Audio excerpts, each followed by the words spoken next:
நேருக்கு பிறகு கொஞ்ச நாள்லயே வந்து லால் பகதூர் சாஸ்திரி இறந்துடுறாங்க. நெக்ஸ்ட் பிஎம் அப்படின்னு யாரும் நினைக்கும் போது எல்லாருமே சொல்றாங்க இந்திரா காந்தி அவர்கள் தான்.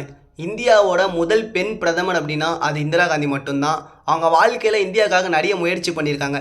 1971 இந்தியா பாகிஸ்தான் வாரில் அந்த டைமில் வந்து பெரிய சூழ்நிலை போயிட்டு இருந்தது. கொஞ்ச நாள்லேயே வந்துட்டு 13 நாளில் பங்களாதேஷ் அப்படின்னு கண்ட்ரியை உருவாக்குனாங்க. 1975ல் எமர்ஜென்சி எடுத்துகிட்டு வந்து இந்திரா காந்தி மட்டும்தான். அதனால் அவங்க ஆட்சியை கலைஞ்சிருச்சு. கொஞ்ச நாள்லேயே வந்துட்டு நெக்ஸ்ட் எலெக்ஷன்லேயும் அவங்க தோத்துட்டாங்க. 1984ல் பஞ்சாபில் வந்து ஒரு கோவிலில் வந்துட்டு தீவிரவாதிகள் இருக்கிறத கண்டுபிடிக்கிறாங்க. அதனால் வந்துட்டு ஆப்ரேஷன் ப்ளூ ஸ்டார் அப்படின்னு ஒரு டீம் அமைச்சு அதை கண்ட்ரோல் பண்ணுறாங்க. இந்த மாதிரி பண்ணிகிட்டு இருக்கும்போது நிறைய எதிர்ப்பையும் அவங்க சம்பாதிக்கிறாங்க. அதனால் அதன் விளைவாக அவங்க கூடயே இருந்த பாதுகாவலால் சுட்டு கொல்லப்பட்டாங்க. 30 குண்டு அவங்க மேலே பாஞ்சதாக சொல்கிறாங்க. அதில் 23 குண்டு அவங்களை கிழிச்சிக்கிட்டு போனது சொல்கிறாங்க. இதில் 7 குண்டு இன்னும் கூட அவங்க உடம்புல தான் இருக்குது. அவங்க வாழ்க்கையில் ரொம்பவே கஷ்டப்பட்டுருக்காங்க.